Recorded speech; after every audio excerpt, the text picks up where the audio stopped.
gitu ya. Berarti ini ada satu konsep, satu keimanan yang berbeda di kita ya. Kita nggak usah sebut gitu. Yang mengatakan bahwa Tuhan pencipta alam semesta, tapi Tuhannya lahir di alam semesta.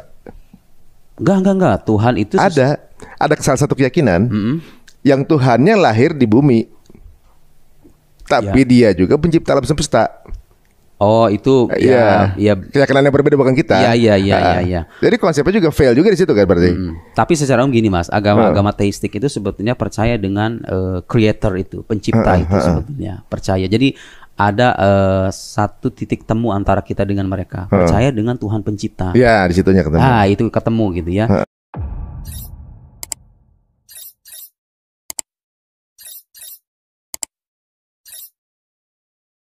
Setelah sebelumnya mengundang Zuma ke podcastnya, kali ini Bang Untung undang Ustadz Nurudin, Ustadz lawan debat Guru Gembul. Uniknya dalam podcastnya, sembari menjelaskan kesalahan Guru Gembul dalam debat bersama Ustadz Nurudin. Tiba-tiba Untung malah coba mengalihkan topik pada Tuhan pencipta alam semesta dan lahir di bumi ciptaannya. Rupanya beliau berpikir ini adalah sesuatu yang fail. Sebelum kita tanggapi, kita akan mendengarkan ulang percakapan mereka. Saya harap Anda menonton sampai selesai agar tidak salah paham dengan penjelasan dalam video ini. Oke, mari kita dengarkan. Sebetulnya argumen keberadaan Tuhan itu sebetulnya sangat mudah untuk dipahami. Bahwa kemudian para teolog kadang memperumit dengan rincian-rincian argumen filosofis ya karena kan setiap orang beda-beda kebutuhannya. Kalau Anda debat dengan seorang intelek memang harus begitu. Ada premisnya ini dijelaskan, kemudian konklusinya apa, premis minor, premis mayor, konklusi. Dengan orang awam kita bisa bicara kayak tadi tuh. Bapak kalau misalnya ngelihat ada makanan, apa iya makanan tuh menyusun dan memasak dirinya sendiri? Ya ada yang buat dong. Bapak nggak pernah ngelihat loh pembuat makanan itu, tapi Bapak percaya kan?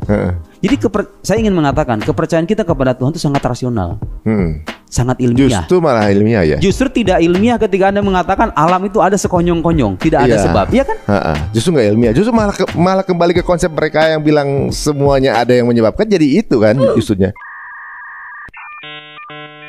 Justru nggak ilmiah, justru malah kembali ke konsep mereka yang bilang semuanya ada yang menyebabkan, jadi itu kan justrunya. Jadi saya ingin mengatakan kepercayaan kita kepada Tuhan itu sangat rasional, sangat ilmiah. Justru malah ilmiah ya. Justru tidak ilmiah ketika Anda mengatakan alam itu ada sekonyong-konyong, tidak ada sebab, ya kan? Justru nggak ilmiah, justru malah kembali ke konsep mereka yang bilang semuanya ada yang menyebabkan, jadi itu kan justrunya.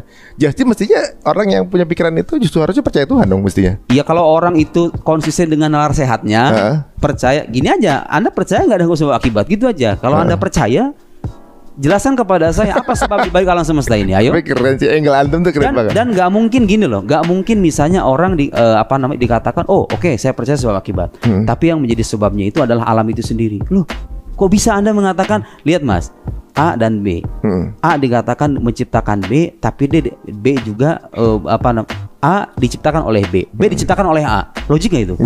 Iya. Itu namanya vicious circle. Itu lingkaran setan. Daur bahasa Arabnya. Itu mustahil gitu loh. Masa Mas Ari melahirkan saya melahirkan Mas Ari, itu mungkin nggak? Ya, kalau laki-laki nggak melahirkan ya. Maksud saya bergantung pada Mas Ari, Mas Ari bergantung kepada saya. Keberadaannya itu mungkin nggak? Gak mungkin lah. Gak mungkin lah gitu ya. Berarti ini ada satu konsep, satu keimanan yang berbeda di kita ya. Kita nggak usah sebut gitu. Yang mengatakan bahwa Tuhan pencipta alam semesta, tapi Tuhannya lahir di alam semesta. Enggak. Tuhan itu ada salah satu keyakinan yang Tuhannya lahir di bumi, tapi dia juga pencipta alam semesta. Oh itu ya keyakinan yang berbeda bukan kita. Iya. Jadi konsepnya juga fail juga di situ kan berarti. Tapi secara umum gini Mas, agama teistik itu sebetulnya percaya dengan creator itu, pencipta itu sebetulnya percaya. Jadi ada satu titik temu antara kita dengan mereka, percaya dengan Tuhan pencipta. Iya, di situnya ketemu. Itu ketemu gitu ya. Gitu ya. Berarti ini ada satu konsep, satu keimanan yang berbeda di kita ya. Kita nggak usah sebut gitu.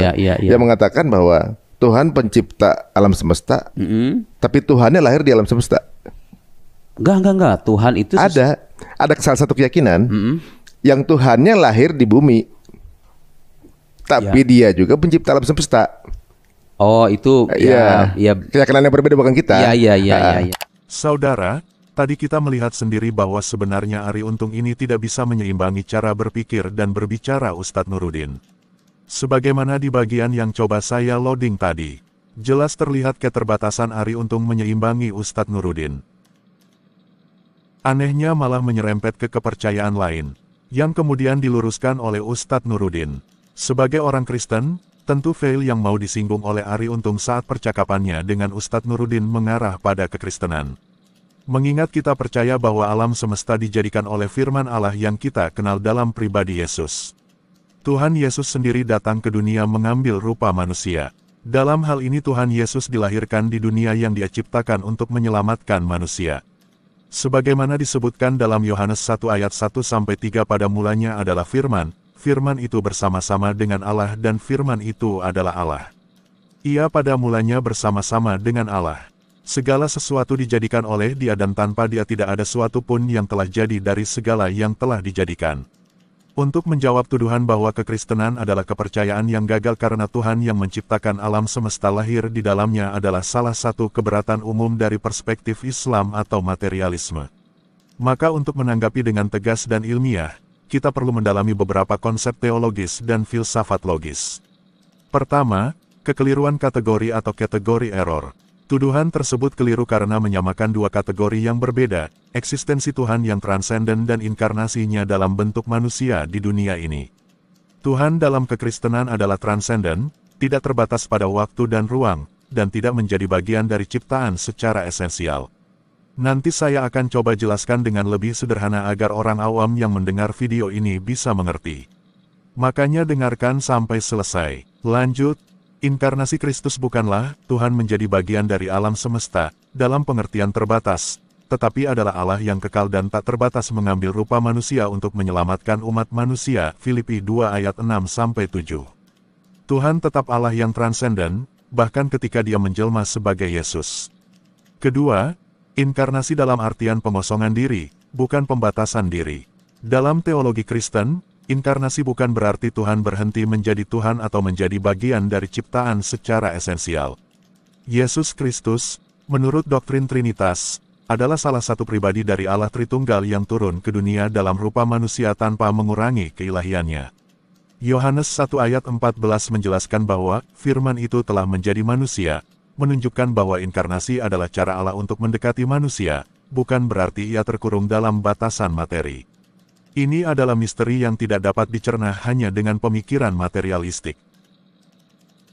Ketiga, pendekatan filosofis terhadap inkarnasi. Banyak filsuf Kristen, seperti Thomas Aquinas dan Anselmus, mengajarkan bahwa Tuhan memiliki kuasa penuh atas ciptaannya dan tidak terbatas oleh aturan ciptaannya.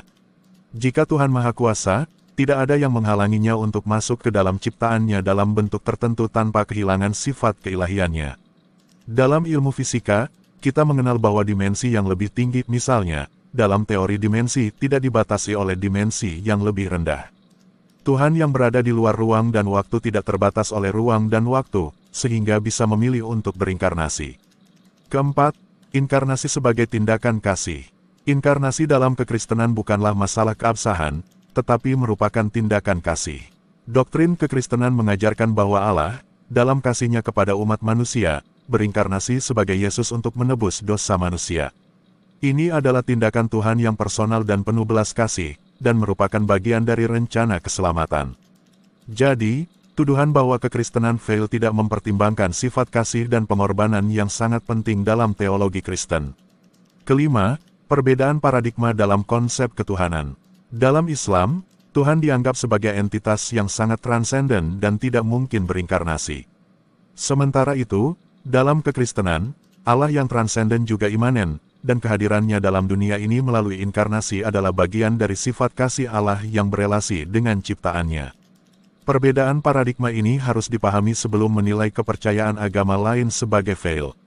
Secara logis, inkarnasi tidak bertentangan dengan atribut Tuhan yang transenden dan kekal.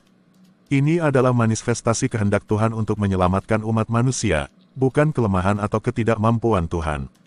Kelebihan dari iman Kristen adalah bahwa Tuhan kita tidak jauh dan asing, melainkan hadir dan menyelamatkan, melalui Yesus Kristus, yang hidup di tengah umat manusia. Orang yang menuduh kekristenan fail karena Tuhan datang ke dunia mungkin tidak mengerti siapa Tuhan itu. Dalam iman Kristen, Tuhan itu sangat besar, lebih besar dari alam semesta. Jika Tuhan menciptakan segala sesuatu, Dia pasti bisa masuk ke dunia tanpa kehilangan keagungannya.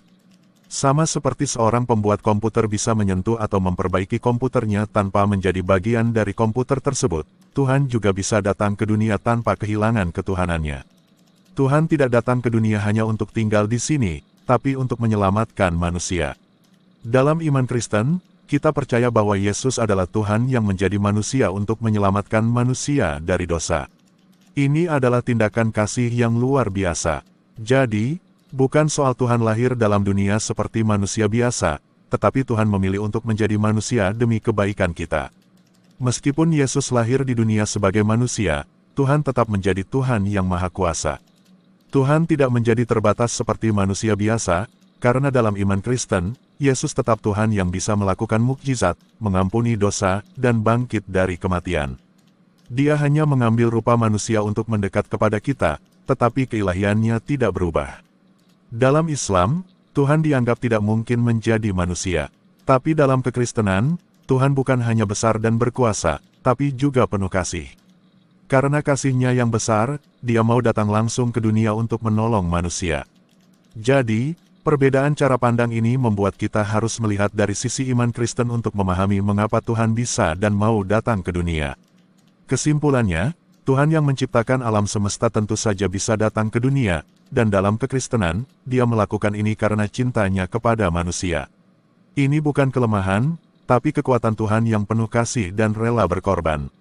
Sekian penjelasan dari saya. Salam murid Kristus.